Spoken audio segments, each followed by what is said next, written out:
하나님 말씀 여호수아서 3장 1절에서 5절까지 말씀, 또 여호수아가 아침에 일찍이 일어나서 그와 모든 이스라엘 자손들과 더불어 싯딤에서 떠나 요단에 이르러 건너가기 전에 거기서 유숙하니라. 사흘 후에 관리들이 진중으로 두루다니며 백성에게 명령하여 이르되, 너희는 레위 사람 제사장들이 너희 하나님 여호와의 언약 궤를 매는 것을 보거든 너희가 있는 곳을 떠나 그 뒤를 따르라. 그러나 너희와 그 사이 거리가 2000규빗쯤 되게 하고 그것에 가까이 가지는 말라. 그리하면 너희가 행할 길을 알리니 너희가 이전에 이 길을 지나보지 못하였음이니라 하니라. 여호수아가 또 백성에게 이르되, 너희는 자신을 성결하게 하라. 여호와께서 내일 너희 가운데서 기이한 일을 행하시리라. 아멘. 우리가 잘 아는 자동차 왕이라고 하는 헨리 포드가 아일랜드의 더블린 지역을 휴가차 갔다가 한 고아원을 방문하게 됩니다. 그 고아원 디렉터가 헨리 포드에게 기부를 해달라 부탁을 합니다. 헨리 포드가 기꺼이 그 자리에서 2000파운드 책을 써서 건네줍니다.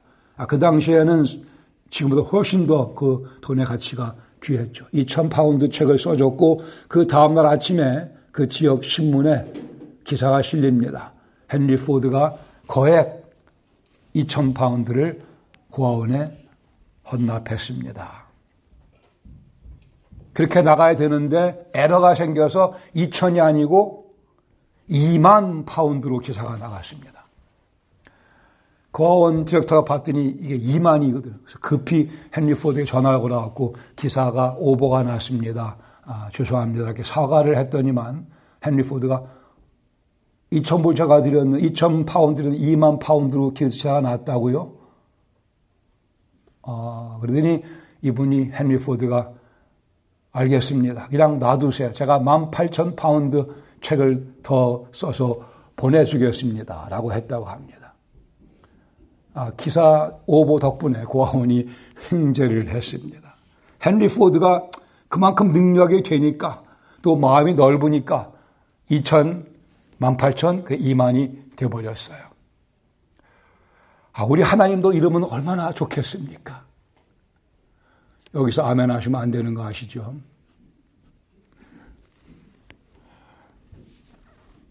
하나님은 2,000파운드 주려고 하시다가 우리 욕심 때문에 2만 파운드 주시는 분은 아니십니다.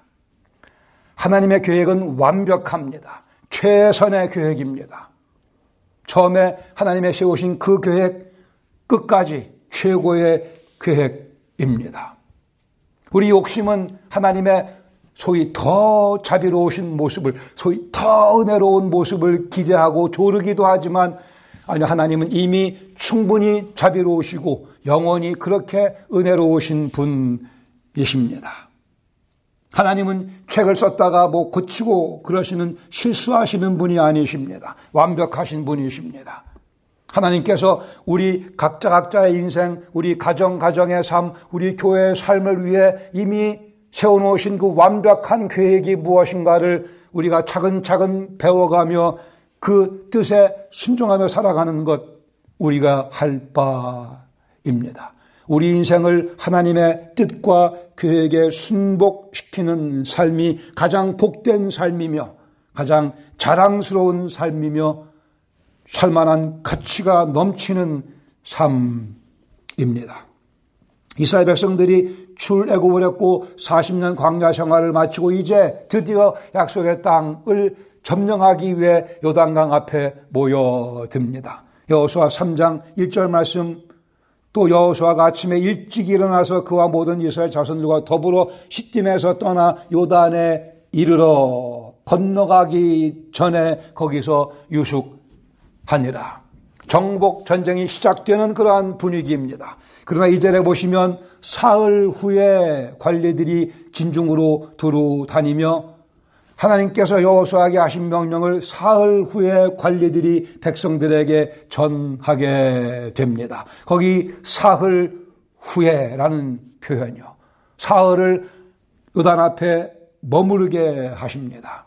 1장부터 여호수아 1장부터 계산한다고 하면 5, 6, 7번째 되는 사흘입니다. 움직임이 없습니다. 백성들은 앞에 놓여 있는 요단강을 보게 됩니다. 때마침 요단은 가장 물이 많은, 눈이 녹아서 다 물로 변하며 봄비로 인해 요단강에 물이 가장 넘칠 만큼 많은 그 시기에 백성들은 요단 앞에 서서 그 요단의 위용을 바라보고 있습니다. 마치 요단강이 건너려면 건너봐라 하는 듯이 그 앞에 떡 버티고 있는 그 상황을 사흘 동안이나 이스라엘 백성들이 보도록 하나님께서 거기 머물게 하십니다. 사람의 힘 가지고는 요단을 건널 수 없다는 사실을 하나님께서 백성들에게 친히 구체적으로 정확하게 직접 눈으로 확인하며 가르쳐 주고 계십니다. 하나님의 또 다른 은혜의 간섭이 필요하다고 하는 생각을 그들 마음속에 불러일으키고 계십니다. 줄잡아 45에서 60 정도까지 있는 사람들, 출애굽 때에 홍해를 건넜던 그들 5살이었으면 지금 45입니다. 아마 그 홍해의 기적을 기억하고 있는 사람들이 있겠죠. 그 홍해 사건을 마치 상기시켜 주기라도 하시듯 하나님께서는 사흘의 기다림을 그들에게 요구하십니다.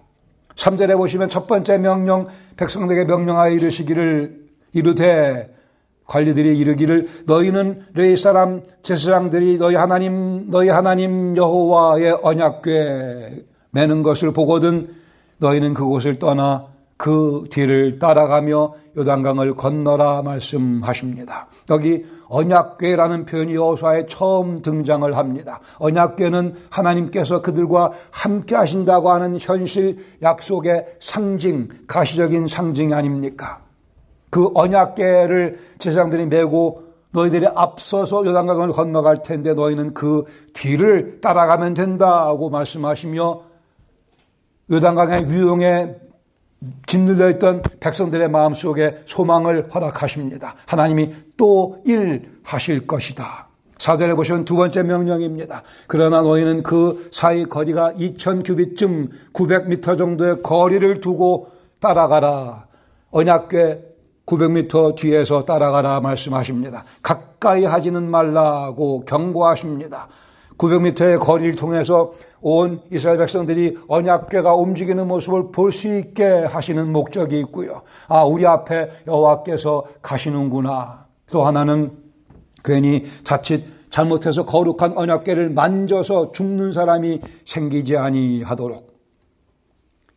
이어서 그리하면 너희가 행할 길을 알리니 너희가 이전에 이 길을 지나보지 못하였음이니라. 이러한 경험을 해본 적이 없다는 말씀이기도 합니다. 물론 요단강을 건너봤던 경험도 없지만 하나님께서 어떻게 일하신 그들의 삶이 어떻게 전개될 것인가 이러한 경험은 한 적이 없다 말씀하시며 당신께서 하나님께서 친히 기적을 행하실 것을 힌트하고 계십니다.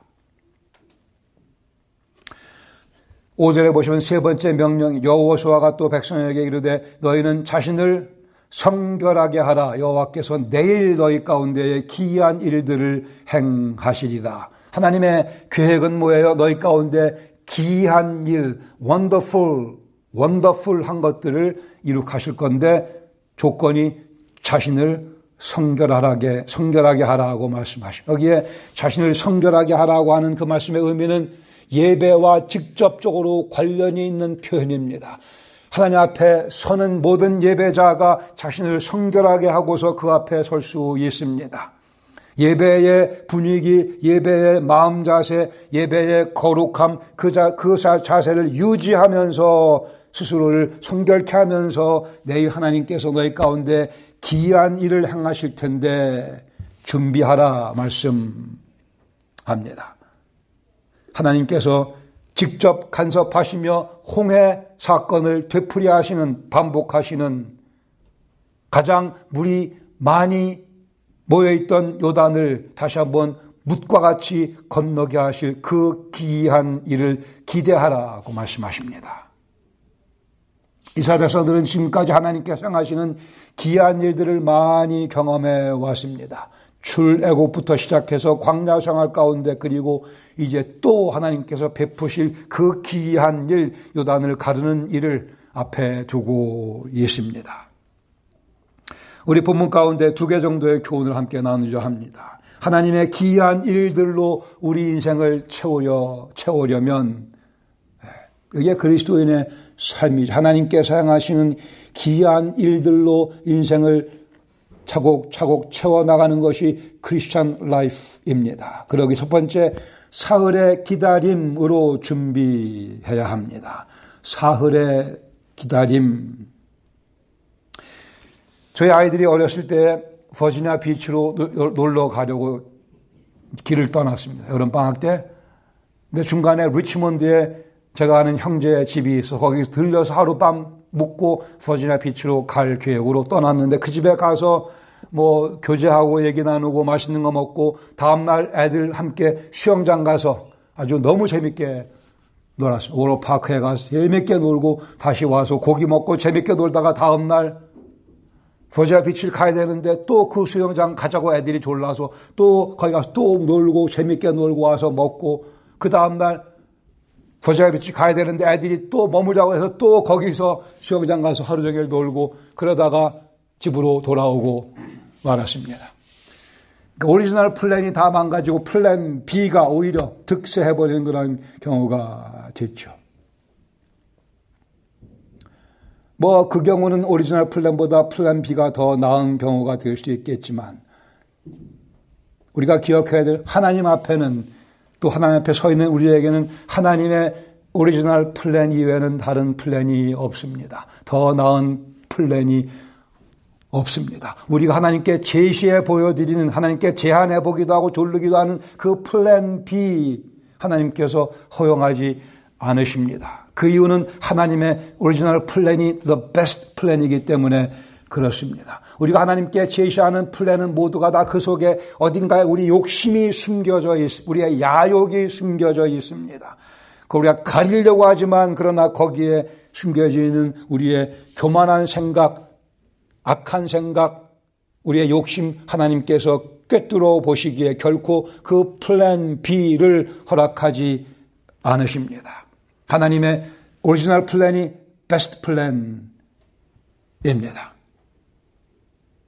물론 이스라엘 백성들의 경우 40년의 방황이 있었습니다. 하나님의 그들의 불신에 대한 하나님의 징벌로 40년 동안의 광야에 헤매는 일이 있었으나 그 가운데에서도 주님께서는 신실하게 그들을 살펴주셨습니다. 이제는 요단을 건너 약속의 땅에 들어가는 것이 하나님의 오리지널 플랜이고 그 플랜 드디어 코앞에 그들은 놓여 있었습니다. 하나님께서는 그들에게 사흘의 기다림을 일부러 요구하셨습니다.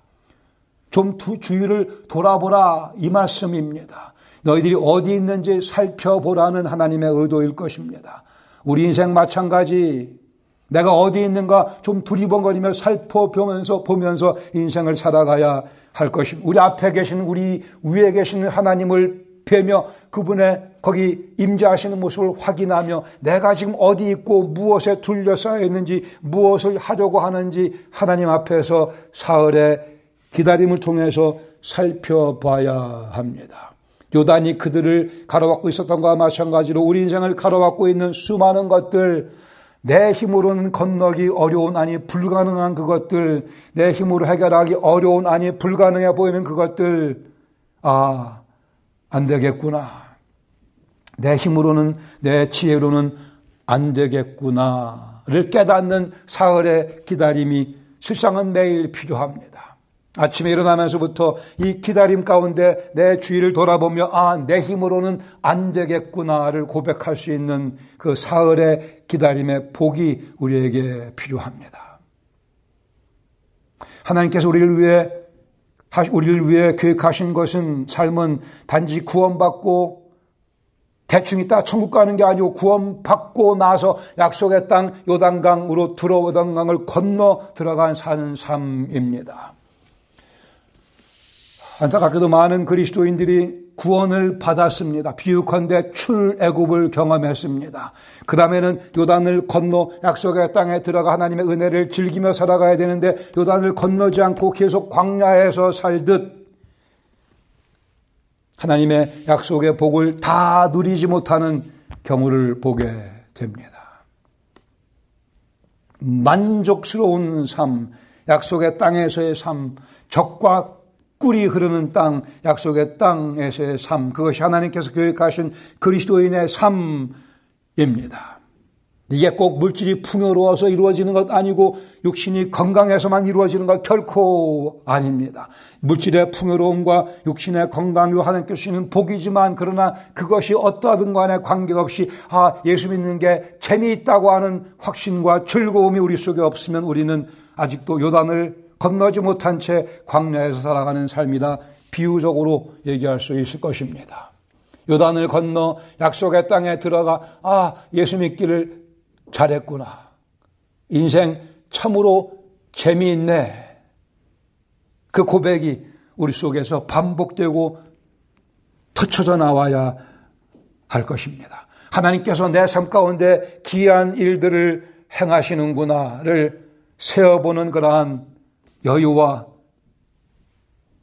명철한 지혜와 선명한 시선이 우리에게 필요합니다. 출애굽은 경험했지만 요단을 건너지 못한 삶, 광야 생활, 엉거주춤한 세상도 아니고 하늘나라도 아니고 이 가장 비참한 그리스도인의 삶의 모습이라 하겠습니다. 요단을 건너 약속의 땅으로 들어가야 됩니다. 거기에 필요한 것 하나님께서는 사흘의 기다림을 요구하십니다. 주위를 두리번거려야 합니다. 살펴봐야 합니다. 내 좌표가 어딘지 확인해야 됩니다. 하나님은 지금 어디쯤 계시는가 확인해야 됩니다. 다 계산을 해야 될 필요가, 과연 내가 이것을 태클해서 이길 수 있는 것인가? 아니요. 이길 수 있는 인생의 문제는 거의 없습니다. 우리 주위에는 이방인들로 가득 차 있고 하나님을 조롱하는 자들로 가득 차 있습니다.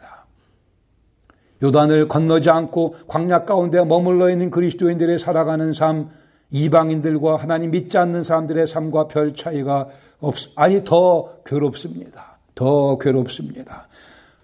악을 마음껏 즐기지도 못하고 그렇다고 선에 깊이 빠져서 고상한 즐거움을 누리는 것도 아니고 그 가치관에 있어서 인생의 목적에 있어서 그 즐기는 내용에 있어서 관심의 대상에 있어서 믿지 않는 사람과 별반 차이가 없는 그리스도인의 모습, 비참한 광야에서의 모습입니다.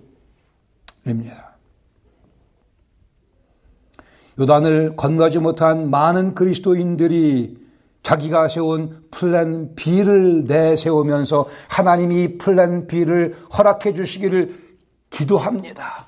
It doesn't work. 아무리 기도해도 소용없습니다. 그러고서는 하나님이 내 기도를 들어주시지 않네 이 불만하는 어리석음. 하나님의 완벽하신 오리지널 플랜을 되찾는 것이 필요합니다. 사도 야고보가 경고하듯이 오늘은 내가 이거 하고 내일은 저거 하고 저기 가서 장사하고 저기서 뭐하고 어쩌고 저쩌고 다 소용없다고 말씀하십니다. 야고보 4장 14절에 내일 일을 너희가 알지 못하는도다. 너희 생명이 무엇이냐? 너희는 잠깐 보이다가 없어지는 안개니라. 왜 이렇게 비유하시는지 우리는 깨달아야 합니다. 왜 이렇게 잠깐 보이다가 없어지는 안개의 우리 인생을 하나님께서는 비유해서 교훈하시려고 하는가? 15절에 너희가 도리어 말하기를 주의 뜻이면 우리가 살기도 하고 이것이나 저것을 하리라 할 것이오늘. 지금도 너희가 허탄한 자랑을 자랑하니 이것은 악하다 말씀하십니다. 주의 뜻이면, 우리에게 필요한 것은 주의 뜻이면 주의 오리지널 플랜을 상기하는 것입니다.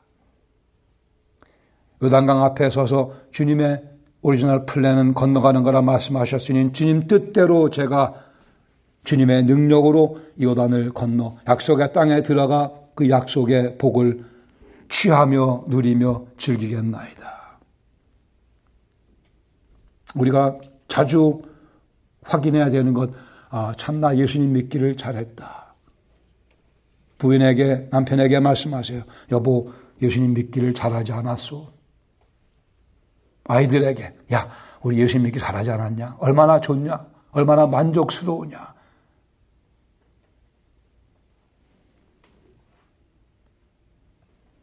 사흘의 기다림, 내 위치를, 또 내 부족함을, 내 연약함을, 내 무능함을 분명하게 해주지만 동시에 우리 주님의 막강하심을 우리가 체험할 수 있게 해줍니다. 사흘의 기다림이 필요합니다. 두 번째로 하나님의 귀한 일들로 인생을 채우기 원한다면 경건의 모양과 경건의 능력을 구별할 수 있어야 합니다. 우리는 경건의 모양을 갖추는 일에 꽤 능숙합니다. 그러나 요단을 건너게 하는 것은 경건의 모양이 아니고 경건의 능력입니다. 스스로 성결하게 하라고 말씀하십니다. 스스로 성결케 하는 영혼만이 요단을 건너 약속의 땅에 들어가 활보할 수 있게 됩니다. 하나님의 위대하신 능력을 찬양하며 선포하며 약속의 땅에서 활보할 수 있는 영혼은 스스로를 정결케 하는 영혼들입니다. 거기 언약궤 하나님의 임재의 상징이라고 말씀드렸습니다. 이스라엘 백성들은 제사장이 어깨에 메고 있는 언약궤를 바라보며 그 뒤를 따라 요단을 건너 약속의 땅에 들어가게 되어 있었습니다. 여호와의 임재하심. 언약궤는 그만큼 중요했습니다. 그러기에 여호수아에서 반복해서 여호와의 언약궤를 언급합니다. 3장 6절, 8절, 11절, 13절, 14절, 17절, 그리고 4장 7절, 9절, 11절, 16절, 18절. 반복해서 여호와의 언약궤, 언약궤, 언약궤, 여호와의 임재하시는 상징, 그 앞에서 우리가 스스로를 정결케 해야 될 것을 반복해서 교훈하고 계십니다. 여호와 하나님의 임재는 예수 그리스도를 모든 사람들에게 주어진 약속이며 현실입니다. 그러나 여호와의 임재의 능력과 복과 지혜와 그 달콤함을 경험하기 위해서는 지속적인 예배가 필요합니다. 우리에게 주어진 현실이지만 그 선물을 내가 내 것으로 소화하기 위해서는 내 의지를 주님께 순복시키는 예배가 필요합니다. 주일 아침 예배 중요합니다. 한 주일 동안 여호와 하나님의 임재를 경험하는 삶의 시작을 도와줍니다. 시작을 도와줍니다. 그러나 일주일 내내 그 복을 보장해 주지는 못합니다. 월요일 아침에 말씀 묵상, 하나님의 임재를 체험하는 삶의 시작을 도와줍니다. 그 하루 동안 그러나 하루 종일 내내 보장하지는 못합니다. 말씀이 종일 내 머리와 가슴 속에서 작동을 해야 여호와의 임재의 복을 누릴 수 있습니다. 화요일 아침에 기도 중요합니다. 여호와 하나님의 임재를 경험하는 삶의 시작을 도와주지만 계속해서 내 마음속에 하나님을 향한 기도가 끊임없이 드려져야만 하나님의 임재의 복을 끊임없이 누릴 수 있게 됩니다. 몇 개의 행위가 능력이 아닙니다. 하나님을 향한 지속적인 열정과 자세가 비로소 능력이 됩니다. 경건의 모양 갖추는 것은 그리 어렵지 않습니다. 경건의 모양이 우리로 만족한 삶을 살게 해주지 못합니다. 경건의 모양을 갖춤으로 해서 야, 내가 예수 믿기 잘했다, 이런 감격적인 외침이 나오지 못합니다. 오직 경건의 능력을 체험해야만 요단을 건널 수 있으며 예수 믿기를 잘했다, 거짓 없이 고백할 수 있게 됩니다. 스스로 성결케 하는 영혼들만 요단을 건너 약속의 땅에 들어가 활보하며 하나님의 영광을 선포할 수 있게 됩니다. 사무엘상 4장 11절에 보면 아주 귀한 내용이 적혀져 있습니다. 하나님의 궤, 여호와의 궤, 이 언약궤는 빼앗겼고 엘리의 두 아들 홈리와 비나스는 죽임을 당하였더라. 이들이 여호와의 언약궤를 앞세우고 전쟁에 나갔지만 경건의 모양은 갖췄으나 그들의 마음속에 여호와를 경외하는 마음이 없었기에 여호와의 궤를 블레셋에게 빼앗기고 마는 창피를, 대망신을 경험하게 되고 엘리의 아들 홈리와 비나스는 죽임을 당하는 패배를 경험합니다. 여호와의 언약궤를 빼앗기다니요. 언약궤는 종교의 상징이 아닙니다. 종교적 상징이 아닙니다. 언약궤는 여호와 하나님의 임재를 두려워하며 여호와 하나님을 의지하는 자들에게만 그 위력을 발휘합니다.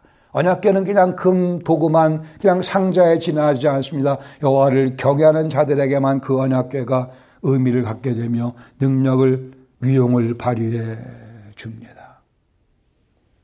즉 우리의 모든 신앙 생활은 여호와 하나님의 임재를 두려워하며 여호와 하나님을 의지하는 자들에게만 참된 의미가 있습니다. 이 예배의 자리, 이 말씀을 나누는 모든 것, 우리의 기도, 우리의 말씀 묵상 모든 것 다 여호와 하나님을 두려워하며 경외하는 또 의지하는 자들에게만 의미를 갖게 됩니다. 성경은 두 종류의 인생이 있다 말씀합니다. 디모데후서 2장 10절 말씀하기를 큰 집에는 금그릇과 은그릇이 있을 뿐 아니라 나무그릇과 질그릇도 있어 귀하게 쓰는 것도 있고 천하게 쓰는 것도 있나니 금그릇 같은 인생, 은그릇 같은 인생이 있는가 하면 나무그릇, 질그릇 같은 인생도 있어서 하나는 귀하게 쓰임받고 하나는 천하게 쓰임받는 하나님의 시각에서 말씀하고 있습니다. 그러므로 누구든지 21절에 이런 것을 자기를 깨끗하게 하면 귀 쓰는 그릇이 되어 거룩하고 주인의 쓰심에 합당하며 모든 선한 일에 준비함이 되리라. 우리에게는 금그릇 같은 은그릇 같은 인생이 되고 싶어하는 열망이 있기에 감사드립니다. 그러기에 스스로 정결하게 하는 자, 주인의 쓰심에 합당하며 모든 선한 일, 하나님께서 이루고자 하시는 모든 선한 일에 이미 준비된 도구로 우리 모습을 갖추어야 한다고 말씀을 합니다. 우리에게 필요한 것은 능력입니다. 경건의 능력입니다. 재력이 아니라 육신의 건강 핑계할 것이 아니라 인맥과 연줄이 없어서 이런 얘기할 것이 아니라 우리에게는 능력, 경건의 능력이 필요합니다. 그러기에 디모데후서 3장 5절 말씀에 경건의 모양은 있으나 경건의 능력은 부인하는 자들과 함께 교제하지 말라 말씀하십니다. 한 목사님이 여행 중에 한 믿는 분 가정에 머무르게 됩니다. 아침에 일어났더니 그 부인이 부엌에서 아침을 준비하고 있는데 부엌이라면서 저 높은 곳을 향하여 이 찬송을 열심히 부르는 거예요. 목사님이 굉장히 마음이 흐뭇했습니다. 참 믿음이 좋은 자매구나. 좀 이따가 남편이 왔습니다. 자, 식사하면서 이 목사님이 남편에게 형제님 참 훌륭한 경건한 믿음의 아내를 두셔서 참 좋겠습니다. 내가 너무 은혜가 됐습니다. 이렇게 목사님 얘기를 했더니 남편이 목사님 그거요? 저희 아내 찬송 자주 부릅니다. 계란 삶을 때 특별히 많이 부릅니다. 계란을 반숙할 때는 1절, 2절, 3절까지 완숙할 때는 5절까지 부릅니다. Not bad. Not a bad habit. 여러분 한번 집에 가서 해보세요. 반숙은 3절까지, 완숙은 5절까지. 그리고 회개하셔야 합니다. 경건의 모양, 우리는 피할 수 없이 경건의 모양을 추구하는 사람들입니다. 속이 비어 있어서 경건의 능력이 없기에. 그러나 우리에게 필요한 것은 스스로 성결케 하는 경건의 능력입니다. 우리가 부르는 찬송 가사 속에 경건의 능력이 담겨 있는지 확인하는 습관이 필요합니다. 우리가 즐기는 말씀 묵상을 통해 경건의 능력을 공급받고 있는지 확인하는 습관이 필요합니다. 우리가 드리는 기도 가운데 경건의 능력을 갈망하는 마음이 얼만큼 충만한지 확인하는 습관이 필요합니다. 스스로 성결케 하는 자는 요단을 건너 약속의 땅에 들어가 활보하며 경건의 능력을 뿌려가며 여호와 하나님을 찬양할 수 있으며 그것이 오늘 주님께서 우리에게 주시는 사명이며 특권인 줄로 믿습니다. 같이 기도하겠습니다. 경건의 능력과 경건의 모양 사이에 우리는 살고 있습니다. 우리 앞에 요단이 항상 놓여 있습니다. 오늘 요단을 건넜지만 내일 또 요단을 건너 약속의 땅 속으로 깊이 들어가야 할 것입니다. 오늘도 사흘의 기다림을 통해 내 위치를, 내 환경을 하나님 시각에서 분석하며 내일도 또 사흘의 기다림 속에 분석하며 매일매일 내 힘으로 안 되니 주님 홍해를 가르듯 요단을 건너가게 도와주시옵소서.